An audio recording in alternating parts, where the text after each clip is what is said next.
Yang seperti saya sampaikan di awal tadi, Bapak Ibu, sampai dengan saat ini eh, belum ada aturan yang mengubah Undang-Undang 11 tahun 69 tentang program pensiun bagi P3K, Bapak Ibu.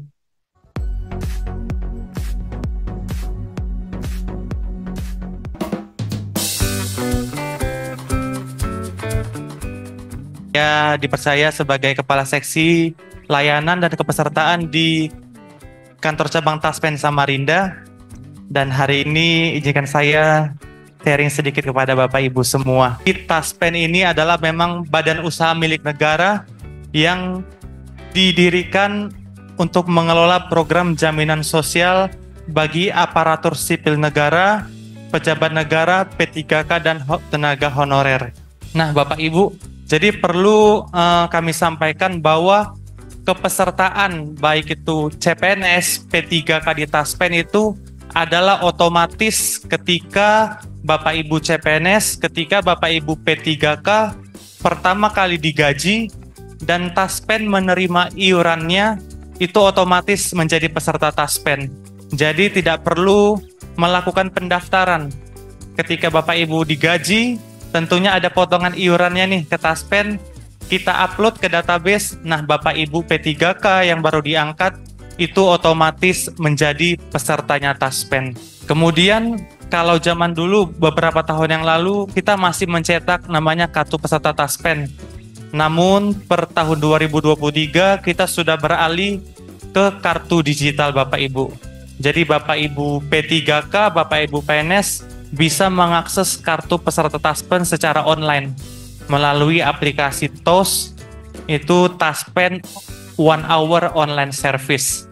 Nah, kalau Bapak Ibu yang pegawai senior mungkin sempat ya dulu menerima kartu Taspen yang berupa kertas besar seperti nomor 1. Nah, ya ini dulu adalah kartu peserta Taspen pertama kali. Nah, Bapak Ibu, Taspen secara aturan kita dipercaya untuk mengelola 4 program. Program yang pertama namanya program tabungan hari tua. Ini sesuai dengan PP 25 tahun 81.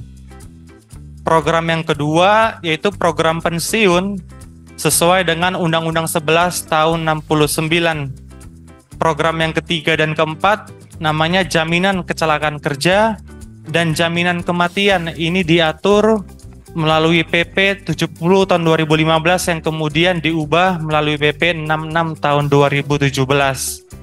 Namun untuk P3K sampai saat ini memang belum ada aturan yang merevisi Undang-Undang 11 tahun 69 ini.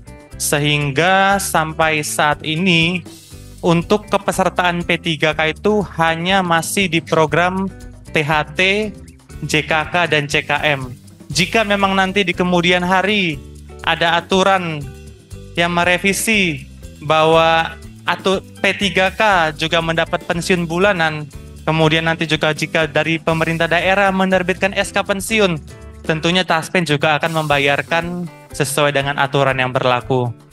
Jadi untuk siang hari ini kita akan bahas 3 program ini karena hari ini kita khusus membahas P3K.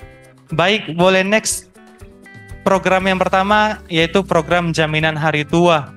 Diatur melalui PP 25 tahun 81. Next yaitu adalah perlindungan bagi P3K apabila diberhentikan, baik itu berhenti karena mencapai BUP, mencapai batas usia pensiun, ataupun berhenti karena permintaan sendiri, dan juga kalau P3K-nya meninggal dunia. Berapa besarannya? Besarannya adalah 3,25% dari gaji pokok ditambahkan dengan tunjangan keluarga. Kalau Bapak Ibu yang PNS pasti dipotongnya 8%. Karena 3,25-nya untuk THT, tabungan hari tua, 4,75-nya untuk iuran pensiun. Tetapi untuk P3K sampai saat ini hanya dipotong iuran JHT saja. 3,25% dari gaji pokok ditambahkan dengan tunjangan keluarga. Ini didapatkan nanti ketika P3K-nya berhenti dan juga ketika P3K-nya meninggal dunia. Program yang kedua yaitu program jaminan kecelakaan kerja. Nah, jadi ini mungkin sedikit saya luruskan Bapak Ibu. Kalau Bapak Ibu PNS P3K itu terdaftar jaminan kecelakaan kerjanya di Taspen, bukan di instansi yang lain. PNS P3K, jaminan kecelakaan kerja, jaminan kematian itu adalah kepesertaannya di PT Taspen. Oke, kita baca selanjutnya. Apa itu program JKK? Yaitu perlindungan atas risiko kecelakaan kerja atau penyakit akibat kerja berupa perawatan, santunan, dan tunjangan cacat. Berapa iurannya? Iurannya 0,24% dari gaji pokok. Tapi Bapak Ibu tidak perlu khawatir karena iurannya dibayarkan oleh pemerintah. Jadi bukan dipotong dari gajinya Bapak Ibu ASN. Siapa saja pesertanya program JKK ini? ASN, CPNS, PNS P3K, pejabat negara, pimpinan dan anggota DPRD, dan juga pegawai non-ASN. Next, kita lihat apa saja yang dimaksud dengan kecelakaan kerja Bapak Ibu.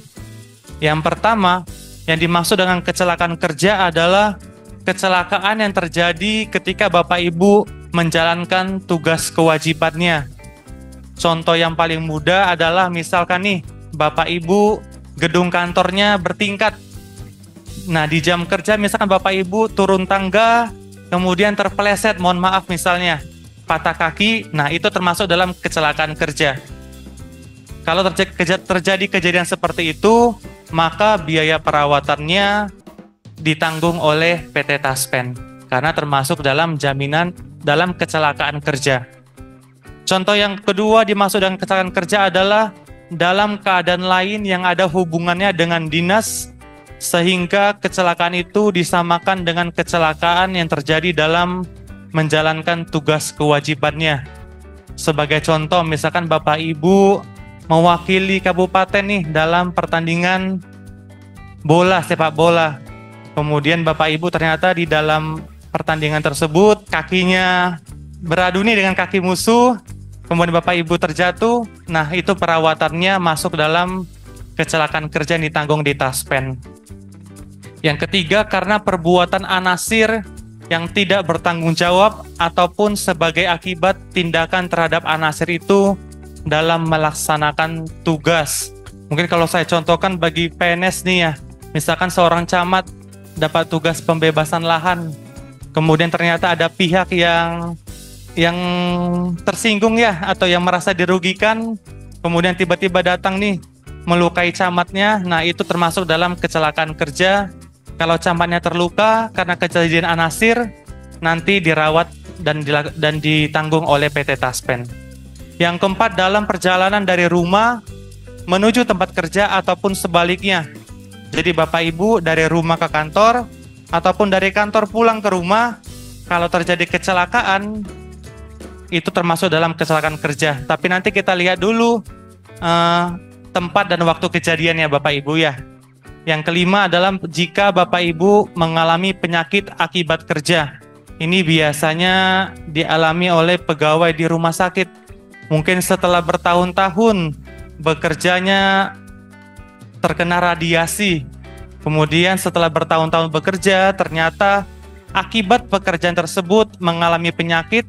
Nah, jika memang dibuktikan oleh dokter okupasi, maka nanti biaya perobatannya ditanggung oleh PT Taspen. Nah, namun Bapak Ibu ada beberapa ketentuan nih, hal-hal yang tidak ditanggung di dalam kecelakaan kerja. Yang pertama, jika kecelakaannya terjadi pada waktu cuti atau hari libur lainnya. Artinya kan kalau cuti ini tidak ada hubungan dengan pekerjaan ya Bapak Ibu ya. Hari Minggu, cuti bersama, kalau Bapak Ibu kecelakaan itu tidak termasuk dalam kecelakaan kerja.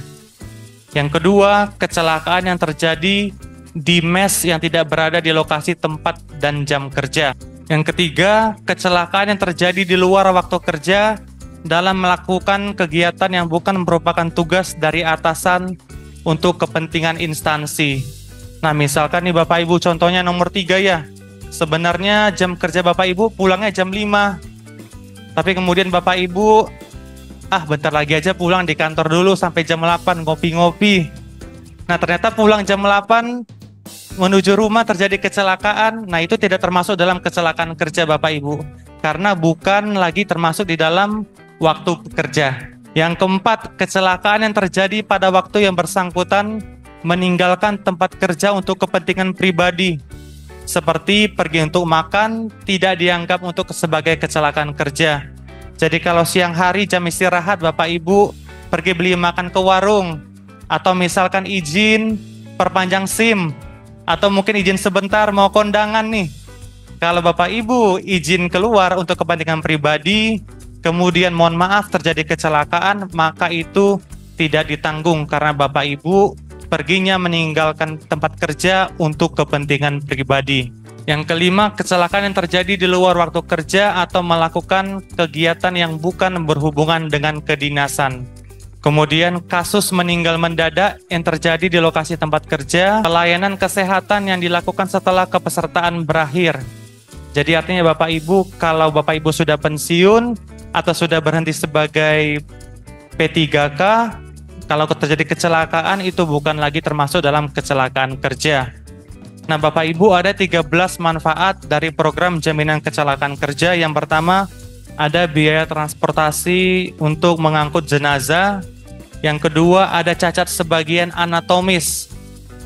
Cacat sebagian anatomis ini misalkan terjadi kecelakaan, ternyata mohon maaf tangannya putus sebelah ya, sebagian anatomis. Kemudian yang ketiga, cacat sebagian fungsi. Misalkan karena kecelakaan ternyata fungsi dari tangannya menjadi tidak maksimal. Nah itu masuk ke dalam cacat sebagian fungsi. Yang keempat, ada cacat total tetap. Kemudian pensiun karena cacat, biaya pengobatan sampai sembuh, santunan tidak mampu bekerja, biaya rehabilitasi medik, biaya penggantian gigi. Nah nomor 10, santunan kematian kerja 60% dikali 80 gaji. Yang ke-11, uang duka tewas 6 kali gaji terakhir aktif Bapak Ibu. Biaya pemakaman 10 juta, 13 beasiswa sebesar 15 sampai 45 juta untuk 2 orang anak. Jadi nomor 10 sampai 13 ini jika terjadi kecelakaan kerja yang menyebabkan kematian Bapak Ibu ya. Kalau kecelakaan kerja kemudian meninggal dunia, itu dapatnya nomor 10 sampai dengan 13. Kalau nomor 2 sampai dengan nomor 9 itu adalah biaya perawatan. Kemudian ada yang perlu digarisbawahi Bapak Ibu bahwa pengajuan klaim jaminan kecelakaan kerja ini ada kadaluarsanya Bapak Ibu ya, yaitu 2 tahun sejak kejadian kecelakaannya. Jadi kalau sekarang 2024 Bapak Ibu baru melaporkan kecelakaan kerja tahun 2021, sudah lebih dari 2 tahun, nah itu tidak bisa ditanggung di Taspen. Sampai dengan saat ini Taspen sudah bekerja sama dengan 687 rumah sakit seluruh Indonesia. Kalau untuk wilayah Kutai Kartanegara, kita udah kerjasama dengan Rumah Sakit Parikesit, tapi kemudian per Maret kemarin PKS-nya sudah habis, kita lagi proses perpanjangan PKS dengan Rumah Sakit Abadi. Kita sudah PKS Bapak Ibu. Kemudian kalau yang di Samarinda, Balikpapan, itu sudah hampir semua kita kerjasama dengan rumah sakitnya. Program jaminan kematian adalah perlindungan atas risiko kematian bukan akibat kecelakaan kerja berupa santunan kematian.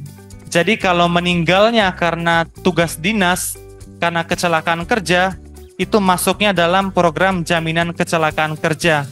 Tetapi kalau meninggalnya bukan karena kecelakaan kerja, itu masuknya dalam program jaminan kematian. Contohnya meninggal dunia sakit, meninggal dunia mendadak di rumah, itu masuknya dalam program jaminan kematian. Yang seperti saya sampaikan di awal tadi Bapak Ibu, sampai dengan saat ini belum ada aturan yang mengubah Undang-Undang 11 tahun 69 tentang program pensiun bagi P3K Bapak Ibu. Tapi Taspen punya solusi baru bagi Bapak Ibu P3K yang tidak dipotong dari gajinya untuk iuran pensiun. Tadi saya sampaikan di awal Bapak Ibu bahwa Taspen punya anak perusahaan namanya Taspen Life Bapak Ibu. Taspen Life ini perusahaan yang bergerak di bidang asuransi dan 100% kepemilikannya adalah PT Taspen. Boleh next? Nah, jadi ada satu program, satu produk yang kita mau tawarkan kepada Bapak Ibu P3K. Sebenarnya ini bisa juga bagi Bapak Ibu PNS, tapi kita khususkan bagi Bapak Ibu P3K karena Bapak Ibu P3K belum ada iuran pensiunnya, belum ada kepastian untuk pensiun bulanannya. Apa saja manfaatnya? Sebelumnya programnya adalah program Taspen Smart Safe Bapak Ibu. Manfaatnya ada 4. Yang pertama, memberikan manfaat tambahan untuk jaminan kematian dan jaminan kecelakaan kerja. Yang kedua, memberikan manfaat tambahan jaminan hari tua pada saat Bapak Ibu P3K mencapai batas usia pensiun. Yang ketiga, memberikan manfaat tambahan pensiun bulanan untuk PNS maupun P3K. Apa itu bulanan? Nanti kita boleh lihat di belakang Bapak Ibu. Yang terakhir, semakin besar iurannya, maka tentunya semakin besar pengembangan dana yang diperoleh. Boleh next?